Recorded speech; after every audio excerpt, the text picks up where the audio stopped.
Right. Thank you so much, Mohammed Siraj, for that introduction. And good evening, Vanakkam, Maharaba, to people from across the globe.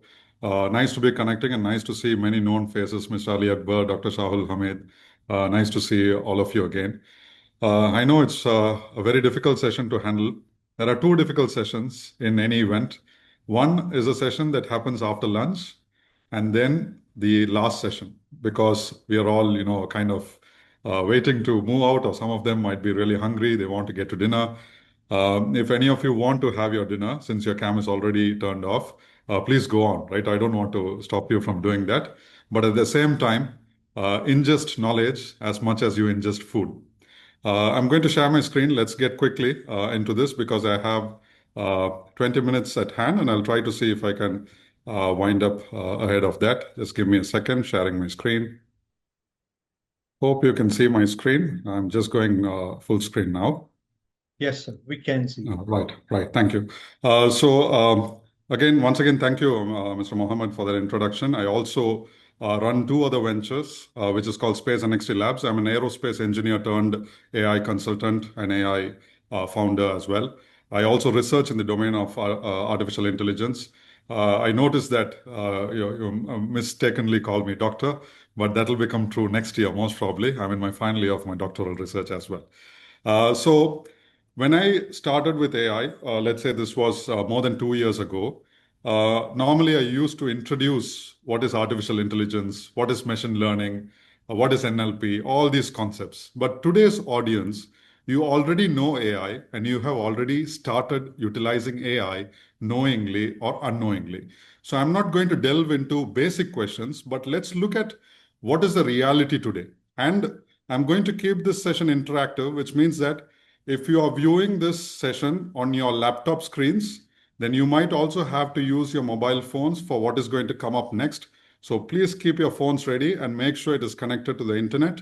Those of you who are using only your laptop or one device, you can actually go into Google Chrome and open up the link that I'm going to provide you. You can minimize the screen because you can still hear me, but I want you to actively participate in this session. I know it is the last session, but let's try to collect all that energy that you have left. I'm going to make sure that you use it efficiently today. So AI is moving from experimentation to core business capability. We are looking at that in all our business, all the value chain within the business. UAE is positioning AI as national growth priority. Although you would have seen the previous speakers are from different domains, almost all of them touched on the artificial intelligence subject and the kind of emphasis that UAE and Gulf is paying to AI. Government strategy is focused on smarter services, stronger productivity, and economic value. I'll show you some case studies. Businesses that adopt AI early will move faster than those that wait, right? So the more you wait, you're going to lose out on the competition because your competitor has already integrated an element of AI within his business, within his or her business. The question is no longer whether AI will matter, but how quickly it will reshape work. That's the million-dollar question. How quickly are we going to integrate? Are we going to reshape the way we work? Now, here on your screen, you can see a QR code, and you can also see a website and a ID, a number that is displayed there. You can access the web link using both the methods. If you have a mobile phone in your hand, please scan the QR code and enter into that link. If you do not have a QR facility, just go to your browser, type menti.com, menti.com, and then as soon as you enter Menti, it will ask you to enter the 8-digit code. The 8-digit code is displayed on the top of the screen, as well as on the right side, 49634339.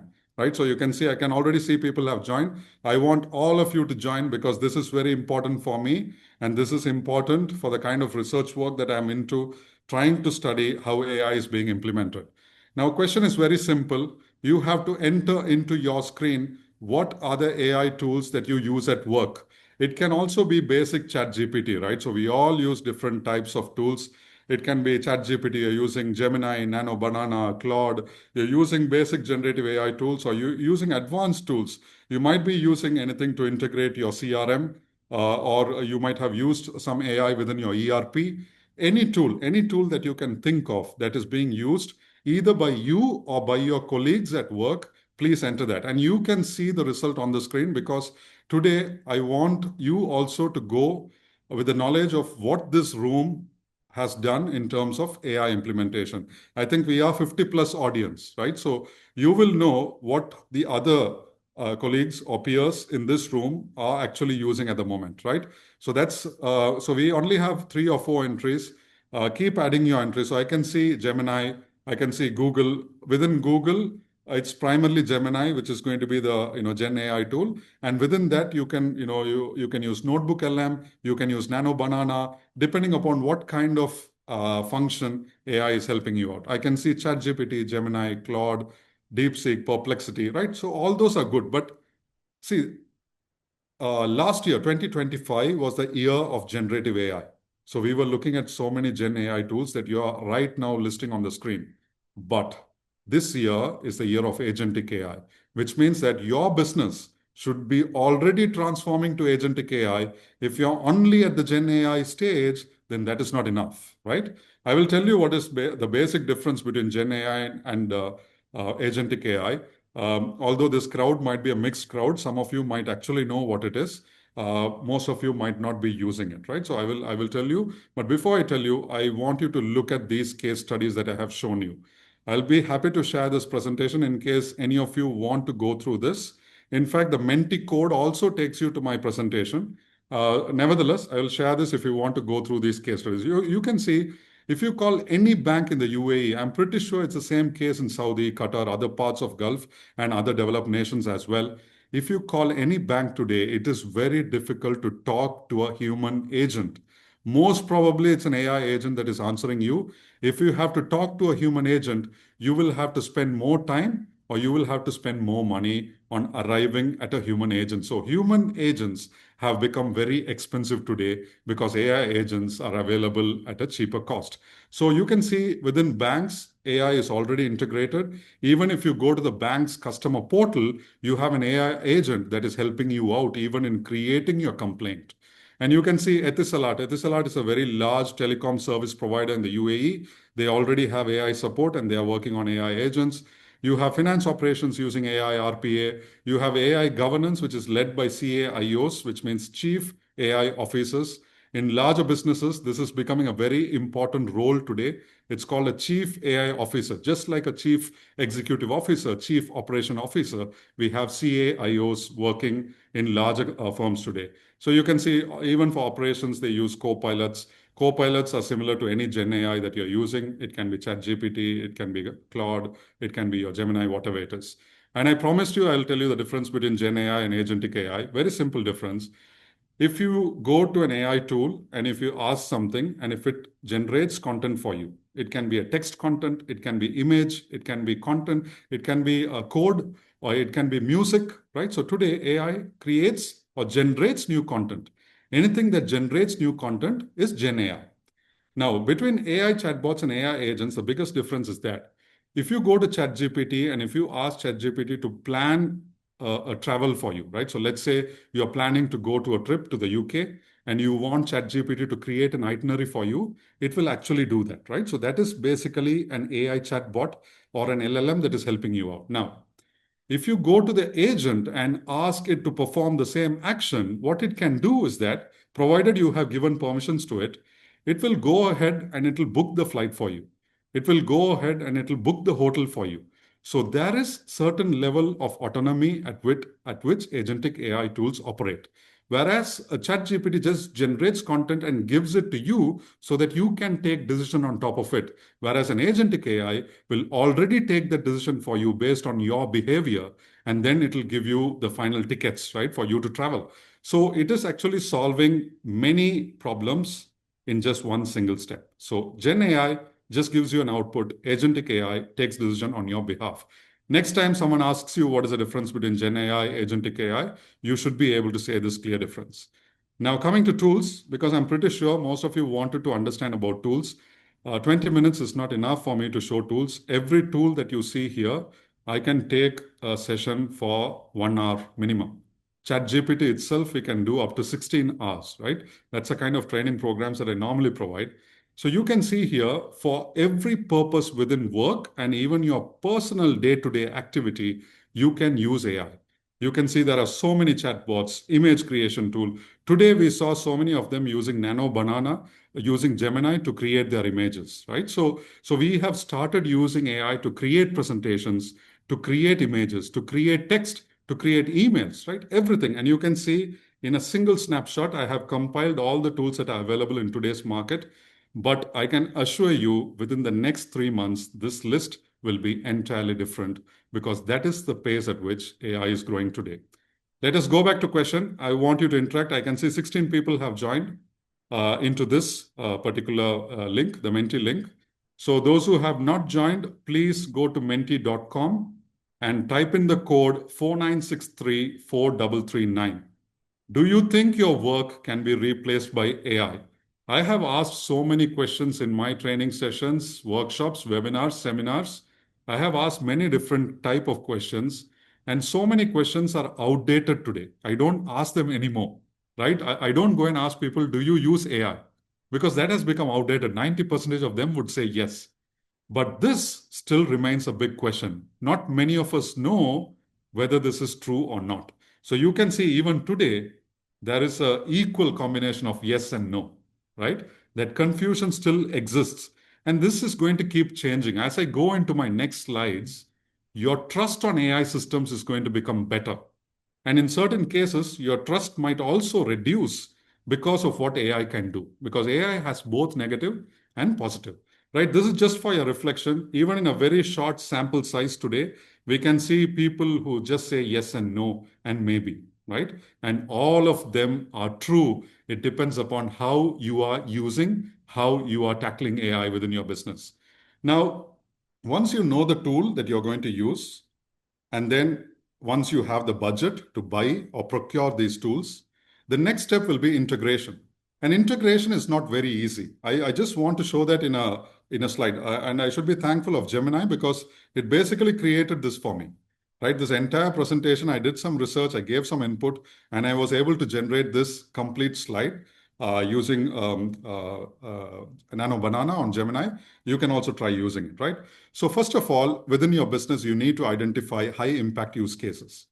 Only for those, you will be using AI as a replacement, right? You're not going to just add AI to every vertical of your business. You're only going to analyze the ones that are important and that are weak at the moment.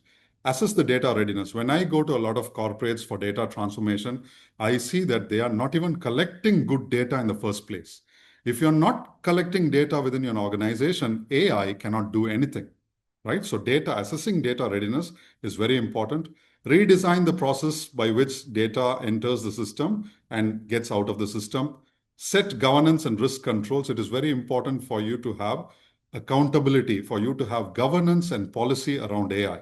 I'll just quickly give you a case that happened recently.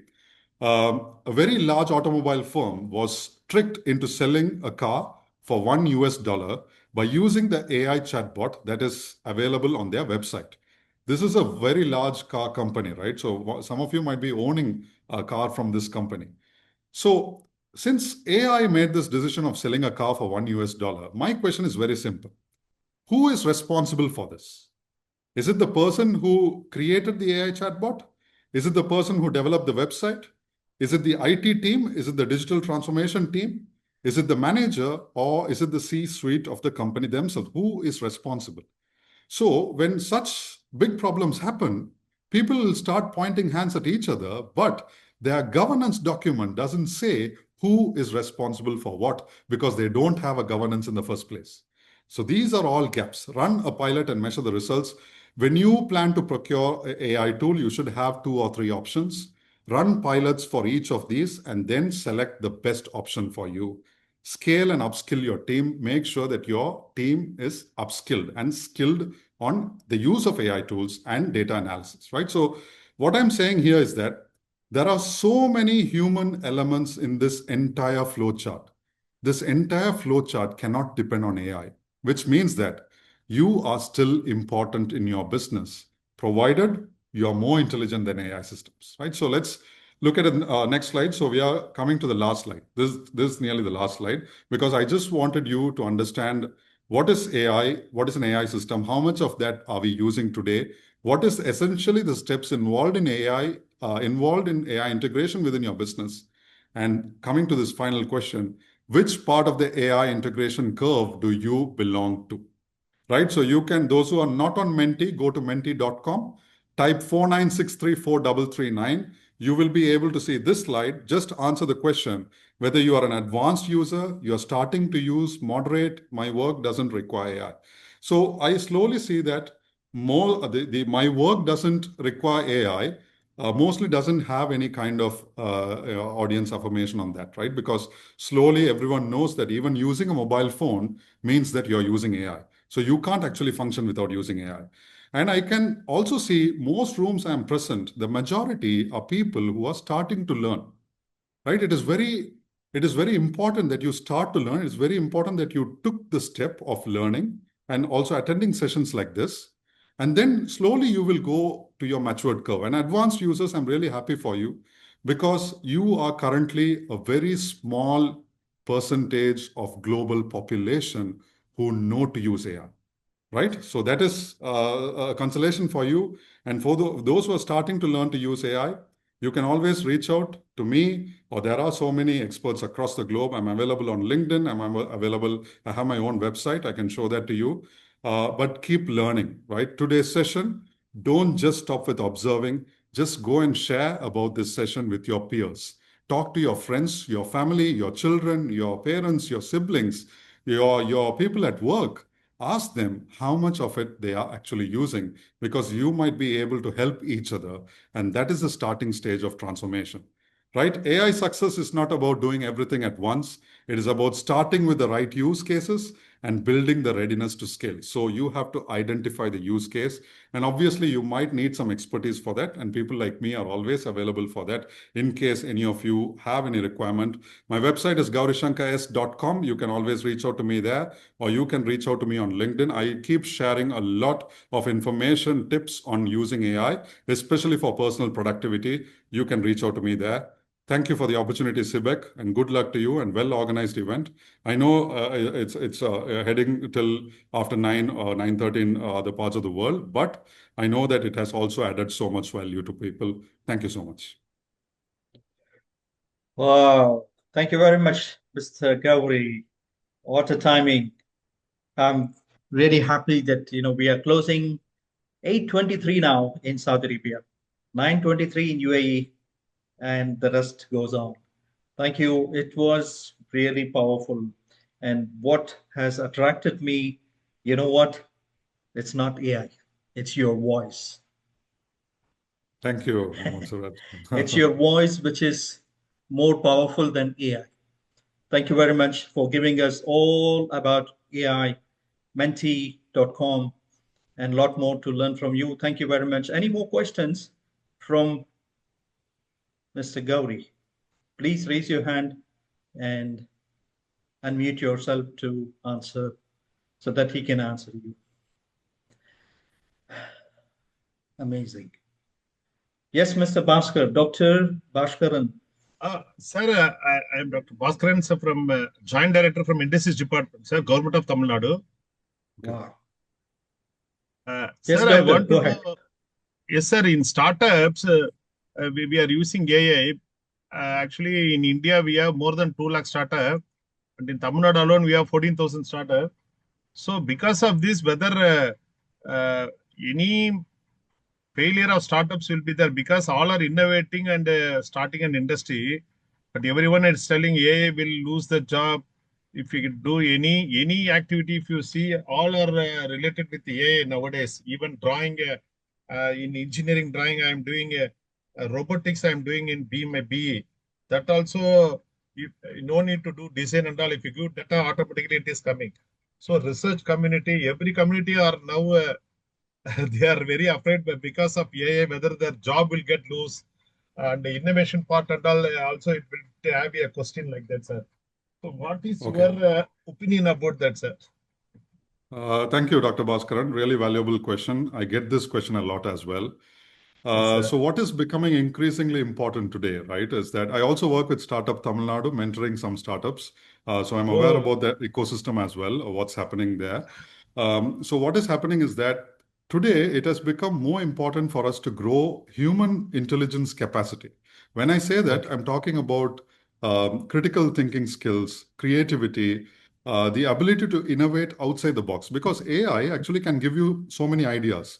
It can give you a business plan. It can give you a business model canvas. All the work that we took, 6 months to 1 year in the past, today can be, easily completed. One MVP. If you have to produce an MVP, we can do it within 3 weeks, especially if it's a software MVP, right? So that's the stage we are at. Now the question is shifting towards, if AI can take up all those tasks and roles, what are we going to contribute as human beings? And if startups can focus on this factor that I just told you, then they have room for expansion and growth in the future.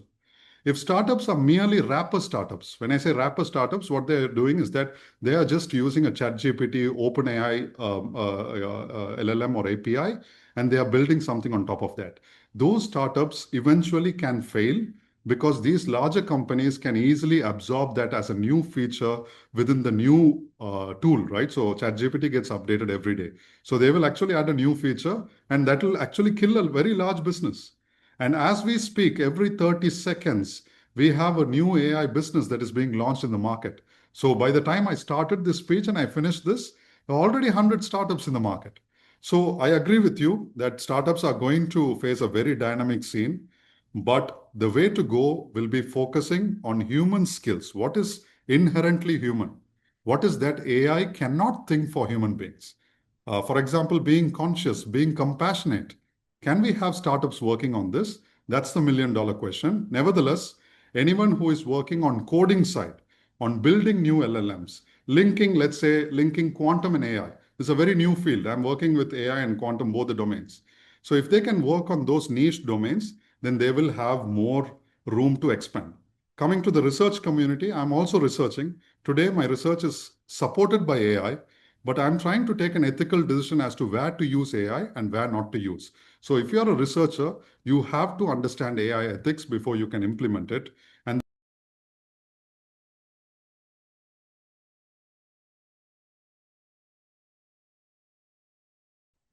Excuse me, Mr. Gowri, I think you went on mute. I don't know how suddenly you went in mute. okay, is Is it it now AI? okay? Yeah. Is it AI making you mute or? No, not sure. Not sure. Maybe my hand tapped on the space bar. All Right. right. Any idea So, where I stopped, Mr. Mohammed? yeah, just repeat from the Research part. last, Okay. research. Right. Right. So research, what I was saying is that you will have to actually understand AI ethics before you go into research. Even in UAE, they are actually working on something called HMCs, human machine interaction icons. So it's going to come soon. So these are things that we will have to keep integrating so that research is ethical. But the question remains the same. If AI can create and publish papers for me in the future, what am I going to add value as human being? We should start thinking about it right now. Hope that answers partly, Dr. Bhaskaran. But then feel free to reach out to me. I should be able to, give you a little more light on the basis of the research that I've done so far.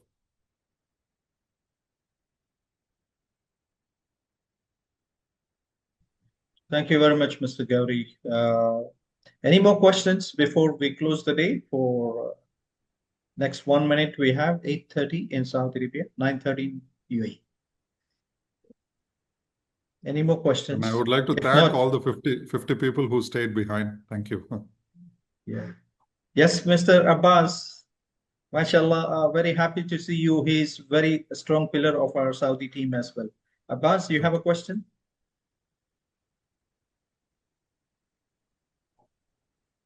Abbas, You're can on you mute, Mr. unmute? Abbas. Not okay. Thank you very much. It's very interesting session for me. Thank you very much. Actually, nowadays I'm also using the AI tool for my for my works. The thing is, every last month I use different tools. Now it's coming the new one. So every day is the AI is changing, creating the new dimension. So how we can be in focused? Which one is the best in for the for the business case use. Okay, that's again a very valid question. Yes. Sure, Mr. Abbas, very valid question. So even I face that challenge on a day-to-day basis because each model gets better. Today, I'm using Claude, I'm using Gemini, I use ChatGPT. In certain cases, I go for Qwen or DeepSeek as well, just to cross-check which is the best accurate tool. Now, there are AI tool comparison applications that are available. For example, POE.com, P-O-E.com. POE.com basically tries to use all available LLMs to give answer for one particular question. So let's say you want to generate a report with some kind of context. You give that context to POE or POE.com, and then it'll compare the results across different LLMs and it'll show you so that you can take a decision on which is the best for you. And I would say, as far as my current use is concerned, if it's only text only generation that I'm doing, Claude and Anthropic seems to be at the top, right? So each of these models can also answer your question as to what is the best way or the best tool that you can use for a particular purpose. So you can go to Claude and ask, I want to work on this purpose, and what is the kind of tool I can use for it, right? So I would say that the answer is not very direct because until AI achieves maturity, it is going to keep changing. Every company is going to compete with the other. And learning these tools at this moment is the only best way that you can keep yourself updated. So you don't have to wait for the best tool to arrive. Just use the tool that you have at the moment, and you will slowly come to know through your.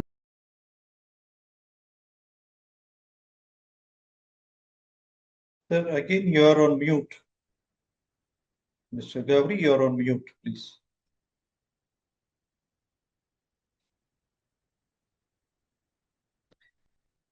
Mr. Gowri, you're on mute.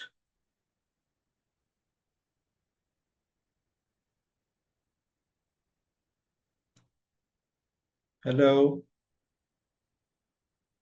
Admin, can you unmute Mr. Gowri, please? Yeah, I can. Yes. I can unmute Yes. myself now.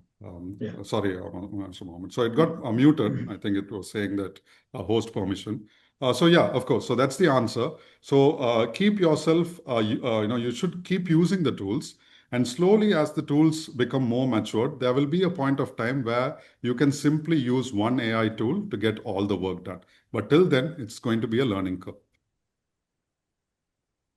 Yes, Dr. Sahul, you have a question, please?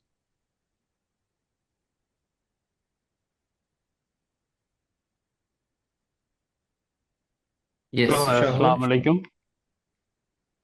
Assalamu alaikum. Yes, we can hear you.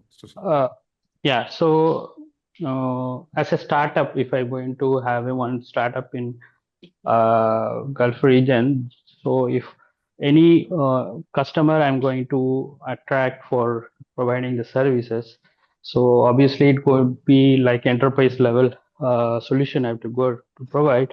So mostly which cloud is most preferable, like AWS or Microsoft?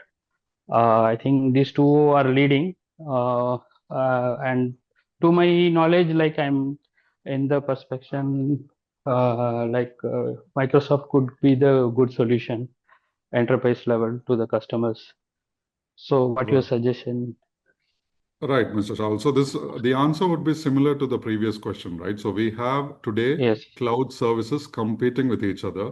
They are all giving good value adds. They are giving good credits. They are also giving something very important, which we call as a data sovereignty, right? So today you can actually make sure that your data doesn't go out of your country, right? So almost AWS, Azure, some parts of Google Cloud, they all do this, right? So Alibaba Cloud Services, but of course, again, it depends on which country. Some countries prefer, like Alibaba or just using Microsoft Azure or services like that. So what I would say is that, first of all, it depends on the level of integration and the volume of computation that is required. Right. So some people who have already used companies that you have already been accustomed to Azure, they tend to go towards that. A lot of people whom I know, they use Microsoft, right? And then comes AWS. That's the ranking. But almost all services are good enough. And if you're using AI, you have to be very careful about the policies before signing up the cloud. Just make sure that your AI data is not used for training. right? Although it is not of a very high implication, in the future, you can be sure that your AI data has not gone into the cloud or is not being used by some other company. So going through the policy document is important. It is not necessary that you have to sit and read the entire 200-page document. Just feed it into AI and ask AI whether it has these clauses, and it will give you the answer in 1 minute, right? So today, that is how I read policy documents. I don't spend time on reading them myself. I just use AI to do it. Hope that answers your question partly, Mr. Shahul.